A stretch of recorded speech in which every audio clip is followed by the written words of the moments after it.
अस्सलाम वालेकुम। क्या हाल चाल? उम्मीद करते हैं कि आप खैरियत से होंगे। हमारी दुआ है कि आप हमेशा खुश रहें, हंसते और मुस्कुराते रहें और इसी तरह में अपना प्यार दिखाते रहें। बिल्कुल जी, मेरा नाम मौजम अली, मैं हूं तारिक महमूद, मैं मोहम्मद यूसुफ। तो आज हम जिस वीडियो पर रिएक्ट करने जा रहे हैं, वीडियो का टाइटल है पाक demand $3 billion cotton import, 100 factories shut down over good quality shortage. तो पाकिस्तान में 100 मिलें बंद हो चुकी हैं कपड़े वाली। अब वीडियो देखते हैं और अपना रिव्यू पर देंगे। ऑर्डर करते हैं 1 2 3 स्टार्ट। दोस्तों, इस वक्त की बहुत ही बड़ी खबर आ रही है पड़ोसी देश पाकिस्तान से। पाकिस्तान के अंदर तो असली तबाही अब शुरू हुई है, क्योंकि पाकिस्तान की टेक्सटाइल की फैक्ट्रियां बंद होने लगी हैं। खबर निकल रही है कि पाकिस्तान की टेक्सटाइल फैक्ट्रियां 100 के करीब में बंद हो गई हैं और उनके अंदर काम करने वाले वर्करों को अपने अपने घर भेज दिया गया है।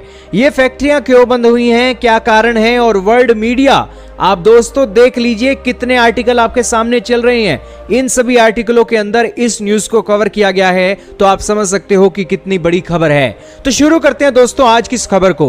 सबसे पहले ब्लूमबर्ग का आर्टिकल आपके सामने चल रहा है, जिसके अंदर बताया गया है कि पाकिस्तान की वो टेक्सटाइल की यूनिट्स जो यूरोप और अमेरिका के लिए बेडशीट और टॉवल बनाती हैं, आज अपनी फैक्ट्रियां बंद कर रही हैं।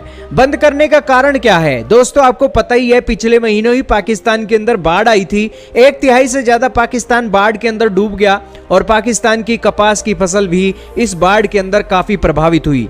35% कपास की फसल तो बर्बाद हो गई है, और दूसरी तरफ जो कपास की फसल बची है वो कपास की फसल प्रभावित हुई है, क्योंकि जो बारिश है बहुत ज्यादा हुई थी। पाकिस्तान के अंदर गुड क्वालिटी के कॉटन की कमी हो गई है, और अब पाकिस्तान जो अपना सामान बेचता है यूरोप की मार्केट के अंदर भेजता है और वहां पर क्वालिटी बिकती है।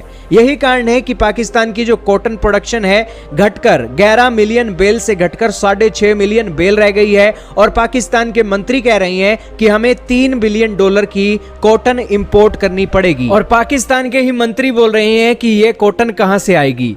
$3 बिलियन का इंपोर्ट करना है, और पाकिस्तान देशों की तरफ देख रहा है, ब्राजील, तुर्की, अमेरिका, ईस्ट और वेस्ट अफ्रीका के साथ साथ पड़ोसी देश अफगानिस्तान। दोस्तों, भारत के अंदर भी कॉटन होती है।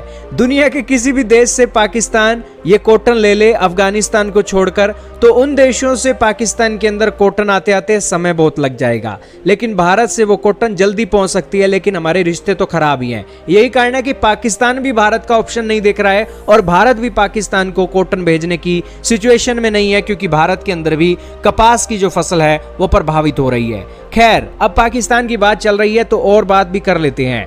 पाकिस्तान के अंदर सबसे बड़ी प्रॉब्लम यह बन रही है, क्योंकि यूरोप और अमेरिका की कंट्रीज के अंदर जो उनका सामान बिकता था टेक्सटाइल का, उस टेक्सटाइल के ऑर्डरों के अंदर भी 10% की कमी देखने को मिली है। दरअसल यूरोप की कंट्रीज के अंदर स्लो डाउन हो गया है, लोगों के पास पैसा नहीं है खर्च करने के लिए। आपको हमने कई खबरें दी हैं जिसके अंदर यूके और यूरोपियन यूनियन के अंदर बढ़ती हुई कीमतों का प्रोटेस्ट करते हुए लोग आपको दिखाई दे देंगे। यही कारण है कि पाकिस्तान के अंदर अच्छी क्वालिटी की कॉटन भी नहीं मिल रही है, अमेरिका और यूरोपियन यूनियन के ऑर्डर भी कम मिल रहे हैं, जिस कारण से फैक्ट्रियों ने अपनी यूनिट को बंद करने का फैसला ले लिया है। अब दोस्तों, ये सारी सिचुएशन चल रही है पाकिस्तान के सामने, प्रॉब्लम पर प्रॉब्लम तो जनरेट आगे आने वाले समय में होती ही रहेंगी। पाकिस्तान के अंदर 10 मिलियन के करीब लोग हैं जो टेक्सटाइल की यूनिट से बेनिफिट पाते हैं।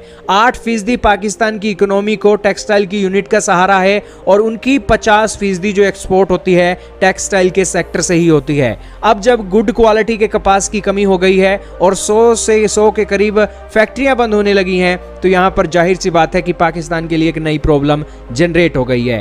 एक तरफ तो 1/3 पाकिस्तान बाढ़ के अंदर डूबा है, दुनिया के दूसरे देशों से मदद चाहिए, और वो जो पानी यहां पर फंसा हुआ है उन्हें निकाला जाए, जो डेंगू मलेरिया के मच्छर पैदा हो रहे हैं उनसे निपटा जाए, खाने पीने के जो लाले हैं उनसे निपटा जाए, और अब ये जो सिचुएशन फैक्ट्रियों के बंद होने की आ गई है, ये भी एक नई प्रॉब्लम बन गई है। क्या कहना चाहोगे दोस्तों पाकिस्तान के बारे में? हम तो दोस्तों एक उम्मीद करते हैं कि पाकिस्तान को भगवान शुद्ध बुद्धि दे, भारत के साथ वो रिश्ते अच्छे करे और उसकी मुश्किलें दूर हों। चलो जी, वीडियो खत्म हो गई। और भाई साहब, ये सिर्फ 100 मिलें नहीं बंद हुई, ये लाखों लोगों के चूल्हे बंद हो गए। सही बात। और बाकी भाई, बाढ़ की वजह से इतने नुकसान हो चुका है, वो कई लोगों की तो फसलें गई, कई लोगों के घर बह गए, ऊपर से मलेरिया, मच्छर, खाना नहीं है, रहने के लिए छत नहीं है, घर नहीं है। तो जिन लोगों के पास एक टाइम पे लाखों रुपए थे, आज वो 2 वक्त की रोटी के लिए लोगों की तरफ देख रहे हैं, लोगों के हाथों की तरफ देख रहे हैं। तो ये हाल पैदा हो गया पाकिस्तान में। और बाकी भाई बात करें हुक्मरानों की, तो हुक्मरान भाई साहब अपनी अपनी पार्टी को चमकाने की, अपने अपने केस मिटवाने की कोशिश कर रहे हैं और जल्द से जुलूस इनको सारा कुछ याद है, लेकिन जो बाढ़ से जो लोग भूखे मर रहे हैं वो किसी को याद नहीं। उनके नाम के पैसे ले लेंगे, लाखों करोड़ों अरबों डॉलर ले लेंगे, चंदा ले लेंगे, लेकिन उनको देखेंगे नहीं, उन तक पहुंचाया नहीं जाएगा।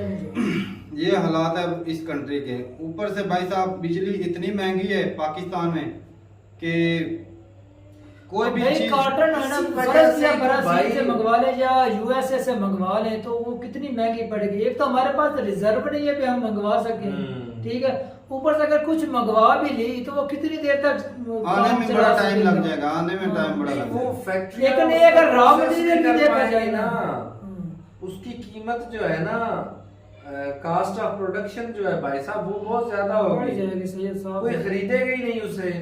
इंडिया से सस्ती मिल जानी थी। और देख लो ना जो मगरब में एहतजाज हो रहा है वो सिर्फ महंगाई की वजह से हो रहा है। बांग्लादेश से पड़ोस में तो भाई पूरी दुनिया में बिगाड़ के रखी है, पूरी दुनिया में महंगाई है, पाकिस्तान में लेकिन वो तो प्रोडक्ट वही चाहेंगे ना जो सस्ती उनको मुहैया होगी। अब देखो तो वो पाकिस्तान के अंदर देखो रॉ मटेरियल महंगा तो साफ ज़ाहिर ऑटोमेटिक चीजें महंगी मिलेगी। अगर वो इंडिया या दूसरे बांग्लादेश से लेंगे तो सस्ती उनको पड़ेगी। और बाकी बात करें पाकिस्तान के ताल्लुकात की और इंडिया के, तो इमरान खान ने बोला था कि हम जब तक ट्रेड जो है नई इंडिया से करेंगे और जब तक 370 वापस ना आए। तो जिस तरह इंडिया पावरफुल हो चुका है, तगड़ा हो चुका है, मैं कहता हूँ 370 वापस आने से तो भाई रहा। अब वो ना जितना अकड़ वो कहते हैं ना रस्सी जल गई मगर बल नहीं। तो ये बात है कि भाई पाकिस्तान अब झूठी अकड़ लेके बैठा रहेगा, इसमें पाकिस्तान का अपना नुकसान। बात जारी रखे नहीं, अब अकड़े उकड़े खत्म हो गई भाई, जारी रखे, लेकिन अपना भाई 50% जो एक्सपोर्ट करते थे वो बंद हो गई। ऊपर से लोगों में भूखमरी है, क्या बनेगा? ऊपर से जब भूखमरी होगी लोग चोरी करेंगे, एक दूसरे के गले काटेंगे भाई, तो वो काट रहे हो सकता है उसी वजह से ये जो बच्चे अगवा किए जा रहे हैं भाई साहब। दो बात की रोटी के लिए वो अगवा कर रहे हैं ताकि उनका कुछ ना कुछ घर चलता कहीं तुमने देखा नहीं वो कहता है कि 20,000 या 50,000 40,000 25-30 हजार तक बेच रहे हैं। 25-30,000 का बच्चा, लेकिन जैसा जैसे बड़े बड़े हाथों में वो जाता है ना उसकी जो है ना कीमत बढ़ती जाती है। ये इसके पीछे बहुत बड़े लोगों का हाथ है, आम छोटे मोटे लोगों का काम नहीं। एक माँ का बच्चा 25-30 हजार में बिक रहा है, इतना तो बंदा को बकरी का बच्चा नहीं देता। ये हालत हो गई है पाकिस्तान की। और ऊपर से कहते हैं हम मुसलमान हैं, हमारा ईमान कमाल है भाई। ऐसे ईमान से तो बंदा ना, मैं कहता हूँ डूब मरे। ये ईमान नहीं, ये तो नोटों के लिए भाई साहब अपनी माँ बहन बेटियां ये दे ले, क्या क्या गंदे काम कर रहे हैं यार। मैंने देखा वीडियो, जिंदा बंदे को, जिंदा छोटे छोटे बच्चे उनके वो अज़ा काट के, जिंदा के काट के वो निकाल रहे थे अज़ा, और ऊपर से वो बंदा पैसे दे रहा था, वो पैसे भी गिन रहा था, साथ में मुंह उन्होंने इस तरह बांधे हुए थे। ऐसे हालात पैदा हो गए पाकिस्तान में। अब अच्छा वो वीडियो ऐसे बना रहा था जैसे वो कर रहे थे कि हम कोई नेकी का काम कर रहे हैं। एक इंसान की जानवर को ऐसे तो बंदा जानवर भाई साहब, ऐसे तो बंदा जानवर के साथ नहीं करते जैसे वो इंसानों के साथ कर रहे थे। तो ठीक है भाई साहब, अब हालात जो हैं ये बड़ी मुश्किल रिकवर होंगे। भाई हुकूमत हमारी को भी होश के लाके लेना चाहिए भाई, अपनी आवाम का सोच ले। अब तक एक ही हाल है, नहीं बिगड़ा, इंडिया के साथ ताल्लुकात बेहतर करें। हल धीरे धीरे ये अमेरिका अगर थोड़े पैसे देगा उससे क्या होगा?